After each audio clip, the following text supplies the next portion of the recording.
예, 우선 아무리 시간이 없어도 박영민 교수님하고 제 인연을 오늘 새롭게 알게 된 게 있어서 그거 말씀을 좀 먼저 드리겠습니다. 제가 사실은 2003년도에 당시 과학부에서 시범 사업을 시작한 MBIT, 그러니까 나노 바이오 융합기술 인티그레이트 테크놀로지의 기술량 평가에 참여한 이후로 기사에 한 20년 동안 기술량 평가에 여러 가지 방식으로 참여를 했는데요.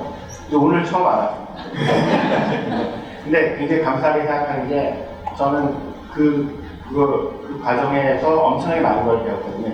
그러니까 물론 당연히 관련된 기술에 대한 내용에서도 많이 배웠지만 여러 가지 전문성들이 서로 어떻게 상호작용하고 그 과정에서 어려운 점이 있고 신경써야 될 점이 있고 그래서 제가 그 원래 전공인 과학철학자 입장에서도 그 경험이 굉장히 소중했다는 말씀을 꼭 드리고 싶고 그래서 굉장히 감사하다는 말씀을 꼭 드리고 싶고요. 이게 가장 최근에 있었던 양자과학 기술에 대한 기술량 평가에서 시민 의견을 묻는 그런 포스터인데 약간 수정을 하자면 제가 여기서는 위원장을 하지 않고요. 아까 특성화 평가가 도입 미처 못된 그래서 아쉬워하셨던 당연히 제 생각에도 특성화 평가가 반드시 도입됐어야 될 정밀의료 기술에서 위원장을 하셨습니다. 자, 그러면 이제 몇 가지 이제 워낙 좋은 말씀 많이 해주셔서 저는 그냥 쟁점 위주로 몇 가지 말씀드리면 제 개인적 경험도 그렇고 실제로 기술력 평가에 대한 여러 논의들에서 기술력 평가와 민주주의 사이에 관련해서 그 과정에서 우리가 전문성을 각 학문 분야별 전문성을 어떻게 이해해야 될 것인가에 대한 논의가 많이 있습니다. 우선 이제 이 헤이콜리스라고 굉장히 유명한 과학사역자의 경우에는 과학 지식이 굉장히 중요하다. 그래서 중요하다는 건 그냥 막연한 얘기가 아니라 사회적으로 우리가 좀 더 바람직한 삶을 만들 때 과학 지식에 기반한 전문적 판단 이거 굉장히 중요하다.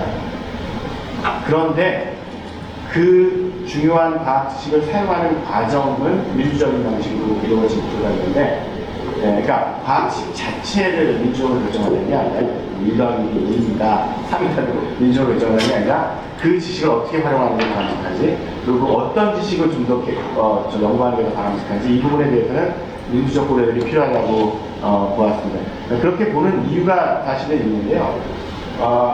되게 우리가 생각할 때 과학 지식 그러면 우리가 중고등학교 때부터 배운 교과서에 나와 있는 과학 지식을 생각을 하면 저도 학생들한테 물어보면 금방 떠오르는 과학 그러면 떠오르는 게 그냥 객관성, 분석성 뭐 이렇게 얘기를 합니다.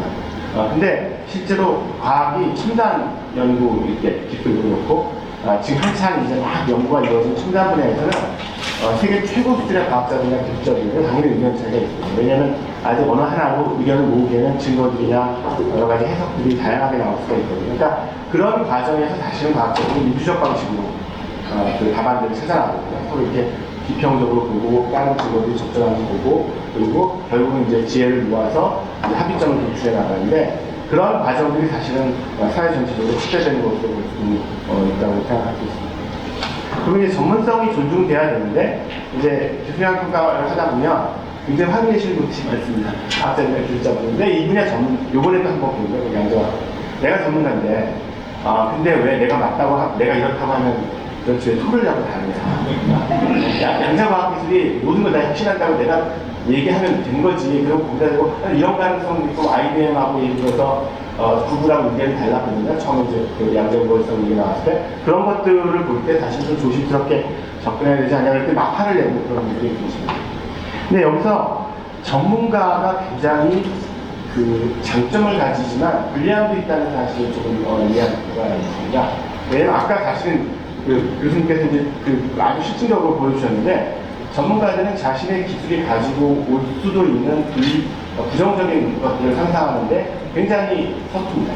왜냐하면 그 연구 자체의 기대 목표에서 그걸 어떻게든 풀어나가려는데 동기부여가 되어 있기 때문에 이게 혹시 잘 안 되면 어떡하지? 이게 무슨 부작용이 있으면 어떡하지?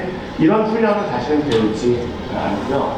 그 다음에 특히 자기 전문 분야를 벗어난 지역 벗어난 영역에서 어떤 그 파급 효과가 날지를 상상하는 것도 굉장히 부족하고 사실 역설적으로 얘기하면 시간 관계상 말씀을 자세히 못 드리지만 제가 많이 공부한 토마스 쿤의 과학처럼 얘기하면 이 두 개 연결되어 있습니다. 그러니까 전문가들이 자신 분야 이외에 다른 분야나 부작용을 상상하는 능력이 떨어지기 때문에 사실은 자기 분야에서 굉장히 잘합니다. 네, 그러니까 패러다임에 갇힌 사고들을 하는 게 꼭 나쁜 게 아니에요. 왜냐면 그만큼 굉장히 포커싱해서 어떤 기본 전제나 이런 것들 신경 쓰지 않고 굉장히 집중적으로 연구를 해나갈 수 있다는, 그러니까 그게 분명히 장점이 있는데 그 장점의 그 동전의 양면은 불리함이고, 이런 불리함을 사실은 그 많은 경우에 그 기술형 평가 관련돼서 일반 시민들과 일반 시민은 당연히 전문성이 있죠. 그 해양 분야에. 그렇지만 아까 얘기한 그런 전문가의 불리함을 이제 조금이라도 보완할 수 있는 그런 방식이 될 수 있다는 거죠. 제 철학자니까 기술 영향 평가에 대해서 그 기술 그것도 사실 드릴 말씀이 많지만 영향 평가에 대해서 약간 그 문제 제기를 하는 방식으로 나머지를 이어나가겠습니다. 일단 그 영향은 뭐 한자도 그렇고 뭐 임팩트 정도가 될 텐데 이 기술 영향 평가의 영어 단어인 테크놀로지 어세스먼트에는 이 임팩트라는 단어가 없습니다. 테크놀로지 어세스먼트지 테크놀로지 임팩트 어세스먼트가 아닙니다. 그게 우연이 아닙니다. 우연이 아니라 실제로 우리말의 영향이나 그다음에 과학기술기본법에 쓰여 있는 그 기술영향 평가의 목표를 보면 굉장히 영향을 단순하게 정리했습니다. 긍정 아니면 부정입니다. 쉽게 이 기술이 긍정적인 건 뭐가 있고 부정적인 건 뭐는 것을 찾아서 긍정적인 걸 잘 살리고 부정적인 걸 막을 수 있는 방안을 만들어내는 게 기술영향 평가의 목적이다. 그렇게 딱 할 수 있어요. 뭐 충분히 이해할 수 있는 그런, 특히나 이제 이게 나노 기술이 처음에 등장하면서 만들어졌다는 걸 생각해보면 충분히 이해할 수 있는 그런 특징이긴 한데, 사실은 이렇게 이해를 하면 그 열려있는 영향들, 그러니까 실제로 지금 단계에서는 그 영향이 대충 짐작이 되는데 이게 긍정인지 부정인지를 확신하기 어려워요. 왜냐하면 기술이 그냥 사회에 도입될 때 사회는 수동적으로 기술을 받아들이지 않고 사회 유저들이 자신의 가치관과 자신의 사회 제도적인 어떤 관행들을 통해서 그 기술들에 대한 평가들이나 가치 판단들을 달리 가져갑니다. 무슨 뜻이냐면 지금 현재 우리가 가지고 있는 가치체계에 입각해서 볼 때는 부정적인 영향처럼 보이는 어떤 영향이, 장점의 영향이 우리가 생각을 바꾸면, 사회가 바꾸면 사실은 더 이상 부정적이 아니게 판단되는 여지가 거꾸로도 있습니다. 지금은 되게 긍정적이라고 생각되는데 사실은 사회가 바뀌면 그리고 그게 뭐 제가 그냥 논리적 가능성을 말씀드리는 게 아니라 역사적 사례들이 수없이 많이 있습니다. 그래서 실제로 기술영향 평가 보고서를 쓸 때 저를 포함한 위원들이 제일 힘들어하는 부분이 이 부분입니다. 어떤 영향들은 분명히 대충 짐작이 되는데 이걸 긍정이라고 얘기하기도 어렵고 부정이라고 얘기하기도 어렵고 그냥 변화인데 어쨌든 그 틀에 무조건 맞춰놓으라고 하니까 굉장히 거기서 이제 어려움들이 있고, 이것이 이제 기술영향 평가가 정책적 효용성을 가지는 데 있어서도 굉장히 좀 단순화되는 그런 문제가 있습니다. 네, 그리고 어세스먼트도 똑같은 얘기를 할 수 있는데요. 이제 우리말 어세스먼트를 국어선에서 가져온 거고 영어의 어세스먼트 영어선에서 가져오는데 복잡한 전문 용어가 아닙니다. 차이점이 굉장히 분명하죠. 우리나라 어세스먼트는 상당히 비용 편익적인, 좋은 점이 뭐지? 나쁜 점이 뭐지? 그래서 토탈에서 뭐지? 이렇게 그런 어떤 그 값을 매기는 이밸류에이션에 굉장히 가까운 그런 것이 우리말의 평가라는 건데, 이 영화의 평가는 여기 나와 있지만 사실은 굉장히 고려하는 겁니다. 컨시더하는 겁니다. 그러니까 어떤 기술이 사회와 상호작용하거나 포용성이나 젠더와 관련된 여러 가지 쟁점들을 제기할 부분에 대해서 다양하게 고려하고 그것들을 보다 바람직한 방법으로 하면서 어떻게 되냐면 그다음에 폭넓게 논의하는 그런 방식이어야 되는데, 실제로 제가 굉장히 좋아하는 아테나우 연구소의 기술영향 평가 같은 경우는 이런 방식을 저도 지향을 하고 있습니다. 근데 우리나라 기술영향 평가 제도는 지나치게 우리말의 평가라는 단어에 좀 많이 입각해서 이루어집니다. 그래서 결국은 이제 정리를 하겠습니다. 그러니까 아까 말씀드렸지만 그 시민은 당연히 그 전문성이 있고, 그래서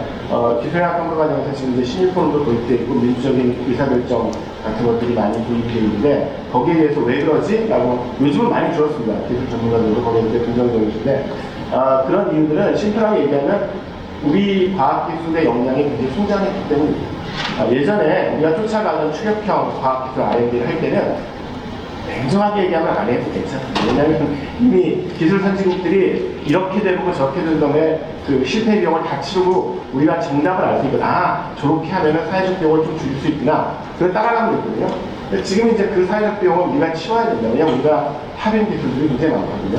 그랬을 때 되도록이면 여러 가지 고려들을 미리 해서 R&D의 효율성도 높이고 사회적 비용도 불필요하게 지출하지 않는 그런 방식으로 진행될 필요가 있는데 그 과정에서 시민 참여, 아까 얘기한 그런 전문가들이 보지 못하는 것들을 이렇게 제안해 줄 수 있는 시민 참여 역할은 굉장히 중요하다고 생각합니다. 그리고 이런 부분들은 제가 시각에서 말씀 못 드리지만 베이컨의 벤사멘텀과에서 그 좋은 일만 계속있고요. 나쁜 우리가 지금 경험하는 쓰레기 문제나 이런 문제는 하나도 등장하지 않았다고 생각했지만 또 실제로 우리가 적극적으로 노력하지 않으면 그런 어떤 부작용들을 자연스럽게 생각하기는 굉장히 어렵다는 점을 말씀드리겠습니다. 감사합니다.